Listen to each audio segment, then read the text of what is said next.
I think I'm going through the right steps. This is really a journey through a difficult 10 years.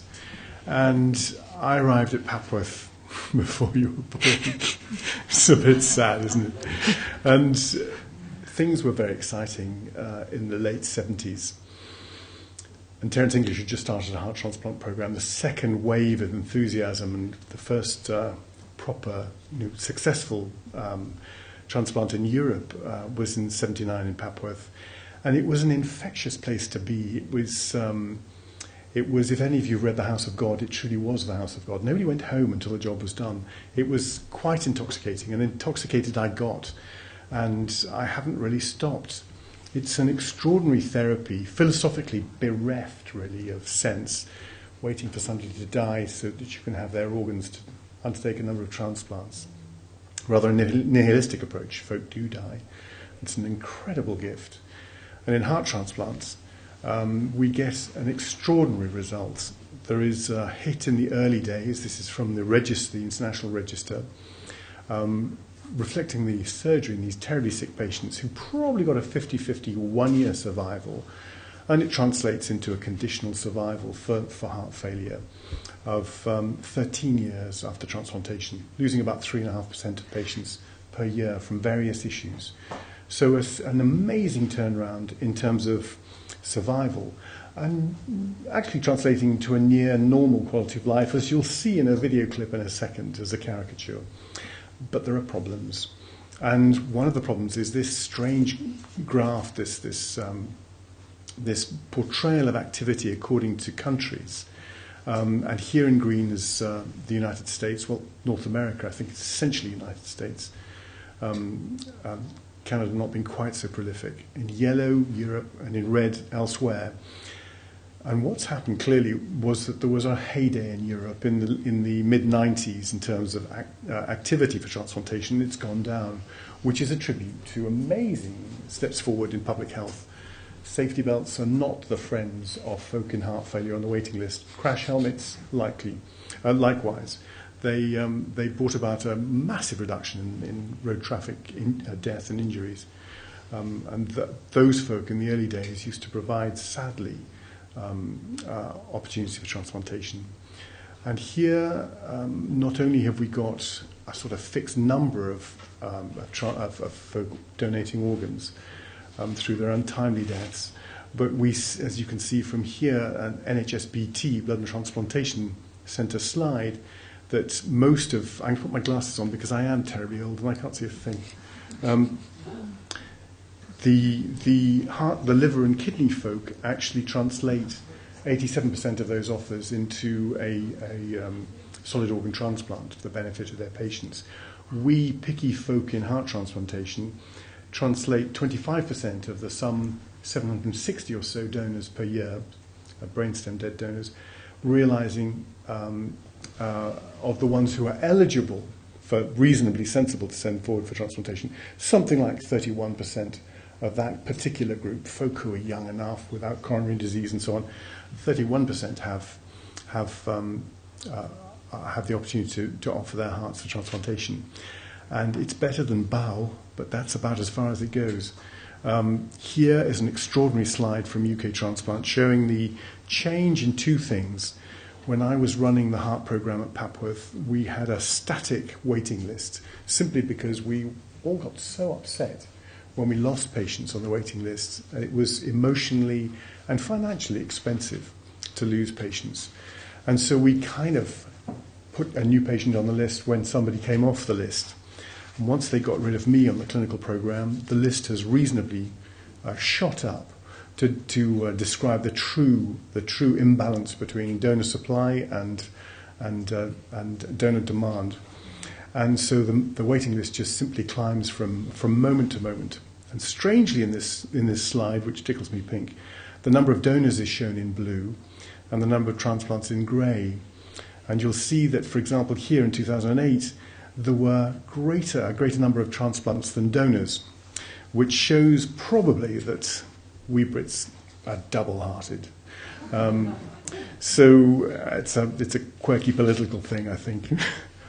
Even more concerning is this slide, which shows the fate of the 87 patients placed onto the waiting list as seen on the 1st of April 2010 by NHSBT.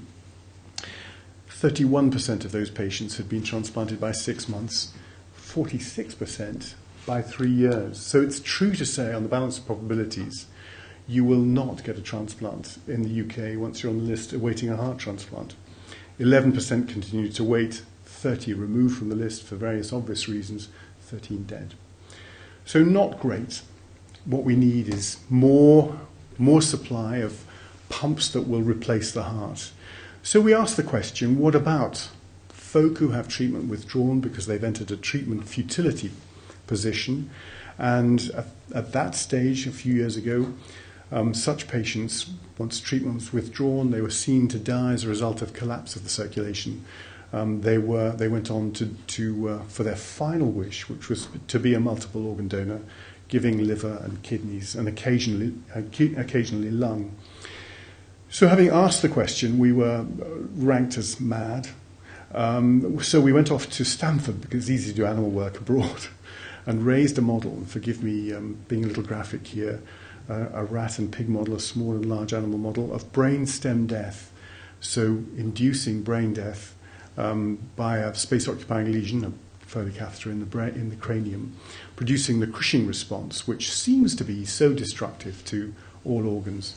Huge hypertensive reaction, a tachycardic reaction, lasting a fairly short time but causing damage. And we've shown in the past some considerable, we hope, reversible changes within the left and right ventricles of those organs. And in contrast, we modelled what might happen to the heart in similar animal examples when we withdrew ventilation, and there was a collapse of the circulation, asystole, and then we recovered the circulation with extracorporeal membrane oxygenation and a bit of jiggery-pokery with vasopressin and calcium, and restored what appeared to be a very satisfactory heart condition. And this was encouraging. We thought this was probably a reasonably short window of asystolic arrest at 30 degrees centigrade without a blood supply to allow us to at least permit transplantation in the rat and the pig, if you will. And that's probably, it's good enough for them, it's probably good enough for a human. This whole Cushing response was shown by colleagues in South Africa to be associated with massive rises of intrinsic noradrenaline-like substances, adrenaline and dopamine-like substances, lasting a very short period of time, but doing, it seems, a lot of damage. We assumed that as there was no space-occupying lesions, no brain swelling, that there would be no catecholamine storm until we measured it, and it was 10 times greater in DCD models than in DBD models. And this probably represents the agonal phase of death of the animal. We see that also in humans too, if one measures this across the agonal stage of death. And with concerns about this strange biochemical milieu that we're wrestling with, we looked at hearts that have been through this process, a modelled pig heart, and we put it into the mass spectroscope. And at control levels, we see the sort of energy stores, which is what it's all about. It's kind of, if you want to drive home, you're going to have some fuel in your tank. And that's really what this is all about. Actually, that's the upper end of it, to tell you the truth. There is stuff called phosphocreatine, very quickly used during ischemia. And here, a great big peak in the normal heart, and the 3 phosphates of adenosine. 15 minutes of hypoxic normothermic arrest, we got massive released phosphate from phosphocreatine and adenosine triphosphate. So huge amounts of phosphate, tiny little spike here of phosphocreatine, and a really shoddy show for adenosine and its triphosphates. 60 minutes of reperfusion with all the goodies that you want to give this heart, and we're getting a restoration of, here in green, of phosphocreatine, and a slowly edging back to normal with adenosine and its various phosphates. 20 minutes weaned off the cardiopulmonary bypass, and we've got almost a restoration of all the things we're particularly worried about. So we know that you can get, with reperfusion, improvement, return towards normality. And in the past, we've done some work on energy stores within the right and left ventricles across transplantation, showing that during the sewing in phase here, both right and left ventricles lose a lot of energy stores and they replenish afterwards. But we found some patients whose energy stores simply didn't replenish and all of them died. So it made us realize in this many years ago with Sherban Stoiker, who's now here actually doing a fantastic job as a pediatric cardiac surgeon in Bristol. His work showed us that this is probably an issue not of preservation of the heart per se, but of the mitochondrion, the powerhouse, the little factory producing all this fantastic energy for the cells. So our concentration has been on trying to preserve the mitochondrion specifically. So we're getting a little cocky at this stage. We're feeling, yes, okay, DCD isn't so daft. It was called dead heart donation. We showed that these hearts weren't dead, and they'd stopped beating, but they were still quite capable of restoring function. But how are we going to measure that function to convince the clinical team to actually transplant the hearts? The current donors, of course, being heart-beating donors, in whom we can measure function with Swan-Ganz catheters and echoes and so on.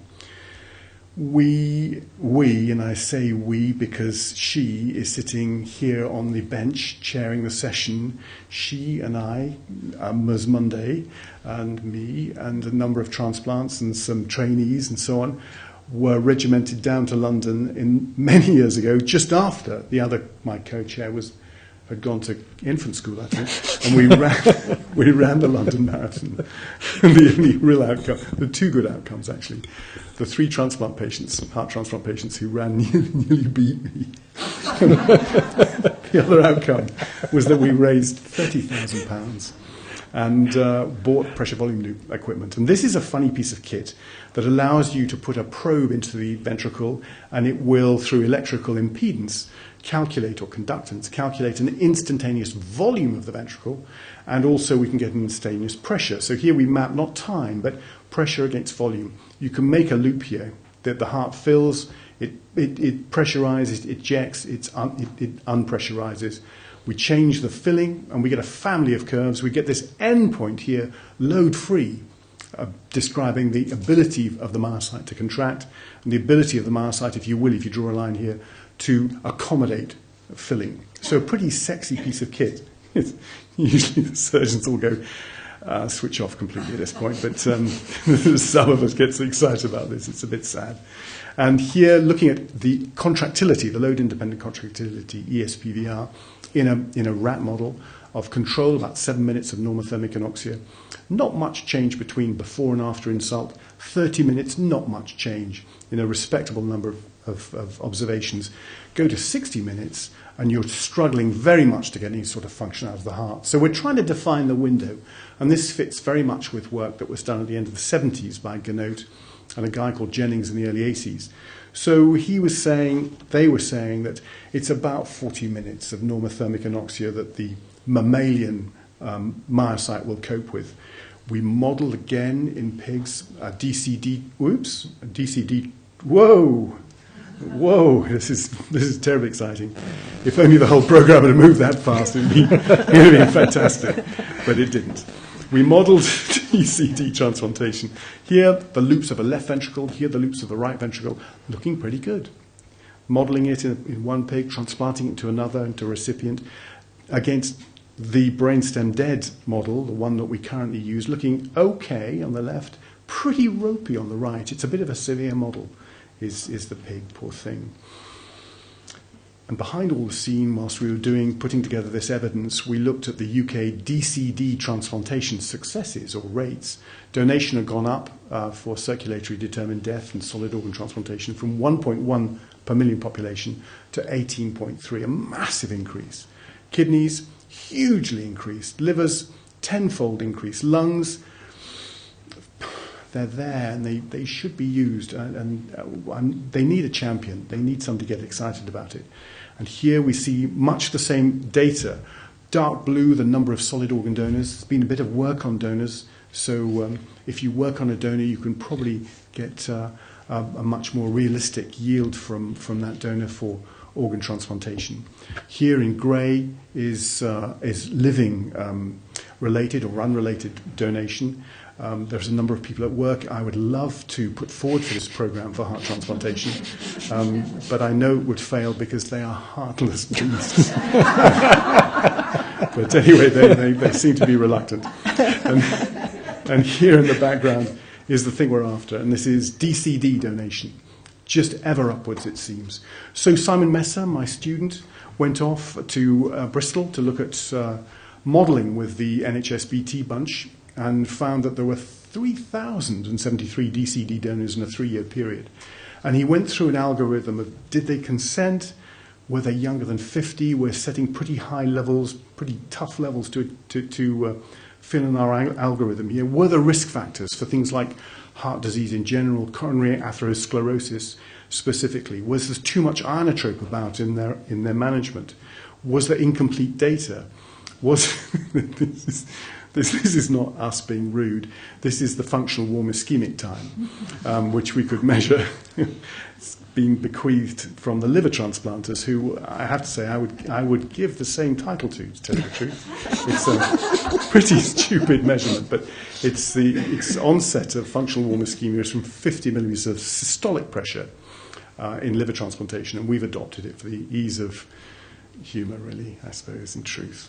And we're left, having gone through that algorithm, with 149 potential DCD heart transplant donors from our 3,000. So quite a drop, but the severe filter, meaning that we've got 50 per year, which actually is a huge step up in a program that way undersupplies the expected 750 or so recipients from the 760 or so donors, heart-beating donors. So this is, and we're realizing about 180. So 50 more would be wonderful. And by coincidence, in Cape Town, which is not very far from where I was born, just before our chair, the couple of pirates called Brothers Barnard, working in the barnyard, which if you translate into Dutch, Afrikaans is Groeteskier. So Christian and his brother Marius undertook the first transplant in '67 of this man, Wachinski. Christian had been over to Stamford, found out what was going on there on a 6-week stay, not an Ionescu scholarship, but could have been, and went down to Lower, who was living in retirement, happy retirement in West Virginia, and learned how to sew them in, flew home and did it. And a young woman was run over in Cape Town, and her heart was removed after it had stopped beating in the operating room by Marius Barnard. It was it was resuscitated on ECMO, cardioplegia, taken through next door, and Christian sewed it into this extraordinary individual, Louis Wachinski, who did very well for 18 days and then became breathless. And there was an assumption he was rejecting his heart. And he was given a very large dose of methylprednisolone and died of his opportunistic pneumonia. But it was the beginning of a very exciting time. So with all of this history, we said in 2006, why don't we do this? We put together a protocol. We got local ethics support. We met an extraordinary family who offered their 53-year-old mother for this particular line of research. And we were allowed to, having stood by for 10 minutes after the loss of heartbeat, and death was declared formally, after 10 minutes, and we put the patient onto ECMO after we'd cross-clamped the neck vessels. We didn't want perfusion of the very hurt brain, hurt because that's why the patient was in the futile state, and of course further hurt by this ischemic insult. And we found the most extraordinary result. The heart started very quickly, and here is the sort of pressure volume loop that you'd expect if you're going forward for bypass grafts of the normal left ventricle. Normal left, normal right. Here was this good lady's left ventricle looking big but respectable, a little bit of adrenaline, it comes down in size and much better contractility. And the right ventricle, huge, a little bit of adrenaline, much smaller and looking very respectable. So huge hope for adult transplantation using a DCD heart.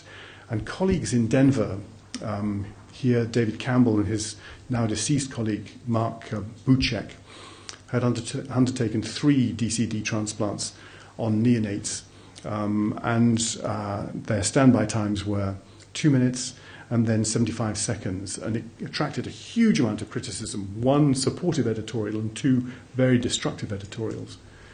There were 3 further DCD transplants in that group since. And one of our colleagues, Kumar Dittal, went off to Sydney and joined this extraordinary man, Professor MacDonald, and together they undertook the first adult DCD transplant in the late months of 2014. And that was the thing we needed to really encourage UK transplant, to say, look, this really is a potential for unlocking your wish, which is to significantly increase the amount of heart donation in the next 5 years. Their reaction, yes, that was 2015 to 2020, and you've done it all. You've done it all in 2015. We like things to go a little slower. So we ticked all the boxes, and through the Academy of the Royal Colleges, we got a recognition and an acceptance of death from a 5-minute standby before formal brainstem death testing once the pulse had been lost. And the patients then wheeled in, and our program of normothermic regional perfusing was to follow after death being declared, a median stenotomy, clamping the arch vessels, going on to ECMO, putting in a flotation catheter and intubating and ventilating the patient, and after 45 minutes weaning the patient from cardiopulmonary bypass, and in effect, therefore, transforming the non-heart-beating donor into a heart-beating donor. We could do formal functional studies which achieved the goal we were after, and then, like the brothers Barnard, name easily forgotten, we cardioplegic the heart and took it in, transported it onto the heart perfusion rig, a terribly expensive machine, and transported it to back home.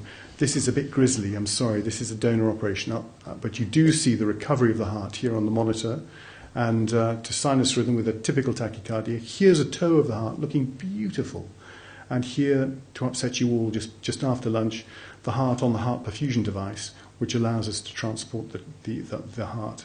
Here is the heart on the transfusion device. And Simon managed to modify the machine, the perfusion device, into a working heart model, so we could do functional studies and sham transplantation and build up support and confidence in the clinical program. And here we looked at blood group in the four folk who donated hearts of the 6 we were allowed to attend in this feasibility study. And they're very much the characteristics of those who do donate organs. But withdrawal to death, pretty swift, 10 minutes up to 22 minutes. Withdrawal to perfusion, 17 to 30. Knife to skin, very swift. So we rehearsed this with our abdominal colleagues and won their approval. And functional assessment, rate of change of pressure seemed to be very good at selecting out good hearts. And the 2 in the middle in black were the ones we were thrilled with. And ESPVR not so good, but this funny PRSW, useful. And then we went on to declare that we were going to start a clinical program. So the shit hit the fan. Everybody was terribly upset. And that particular donor didn't arrest. So there was a bit of calming. And then we declared on our next run, we would do this. And there we began our program of clinical transplantation on the 28th, the night of the 28th of February last year. So it's only a year old. And here are the typical characteristics of such donation, the sort of donation we had when I was a lad in the early days of transplantation. Young patients and quick times from withdrawal to death, withdrawal to perfusion, and the FWIT, the ischemic period. And the functional assessment showed that they got a very good cardiac index, they got very low filling pressures, great ejection fractions. So these are enviable donors and lucky recipients. And the recipient characteristics of those on the list, except we are batting for success. So no apologies to put these hearts into patients with low resistance through their lungs. So we did a bit of selection there, and the team were very happy to get the patients with hypertrophic cardiomyopathy, so difficult to support with VADs, onto this program. And here the support that those 15 patients have had, 230 minutes on the heart perfusion machine at near normal temperatures. Our longest 428 minutes, which is 7 and a bit hours. It's a long period of time, 10 and a quarter, the longest reported. And implant time is very quick, and we perfuse the heart backwards whilst it's being sewn in, so the heart continues to have some sort of a blood supply. They've required a bit of inotropic support, a lot less, it seems, than those folk who are brainstem dead as heart beating donors at the outset. 3 have required balloon pump assist, 1's required an ECMO circuit, and he probably died in detailed review of the case some moments before he left the neurosurgical ward. But what this program has done in our second case of the 15, a 23-year-old who'd been on the unit for 2 months, dying, inevitably going to die, because there wasn't going to be a heart big enough for him. He's a very tall man. Would we put the appropriate heart, DCD heart, in him? He was enthusiastic because he hadn't got a lot of choice, really. 8 weeks after his transplant, he's skiing, not only water skiing, which is not allowed, but he's water skiing on one leg, which is why we do this. And this is an amazing result. And I, after 30 years, I'm very moved by this. And the guys gave me a Christmas present of the then 10 recipients. Just before Christmas, we had a little drinks party with them. And it was phenomenal. And one of the funders came and he got a bit choked up, actually. It was very impressive. We've managed to get rid of ischemia in transplantation, seen here on the ISHLT slide, to show that 3 hours of ischemia of the heart during transportation is about as much as we can tolerate. We don't have that anymore. We're watching carefully for the competing outcomes after transplantation. Here, graft failure, acute rejection, coronary vasculopathy, and malignancy. And in summary, we've had 2 acute rejections of our 15 over the last year and a bit. Cumulative survival of 2,500 years. It's a little bit outdated. We've probably got another 100 days to put on that. So massive 7.5 years experience already. A prospective arm is demanded of us from NHSBT, and we've got to look at our approach of normothermic regional perfusion versus just taking the heart in sort of Aztec style and popping it on the perfusion device. And so we're going through that at the moment, wondering whether, wondering what issues we've got to deal with in the future. Well, the biggest problem is the expense of the machine. It's the cost of a rather nice mid-range car every time we do a donor run. It's incredibly expensive. We worry about the impact on other organs, and we know we've lost 2 pairs of kidneys and a liver in association with what we're doing. It may not have been caused by it. And we also worry that opportunists trying to get their intensive care beds back from folk who are in the futile state might move quickly to DCD, declaring a DCD donation before waiting a slightly longer time, we suspect, for DBD. That, we believe, is not happening, but we're watching for it very carefully. And this talk is really dedicated to this extraordinary man who was the brave fellow, Mr. Olukan, who put himself forward to be the first in our program for such a heart. His wife was determined that he shouldn't. You can see still here that she was a little disappointed. I believe the insurance, the life insurance, was pretty high. And here, thanks to so many people, but particularly Mr. Olukan, and to you all for putting up with me. And I hope I'm not too much out of time. I'm sure that there's absolutely no time for questions, and I'll be able to go and have a coffee.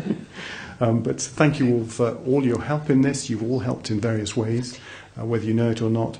And a list of people here from both Britain and NHSBT, of course, and the Academy of the Royal Colleges, my old colleague Terence English, and the Royal Vet School, where we've done some work here, and the funders who've been so generous with their funds. Thank you.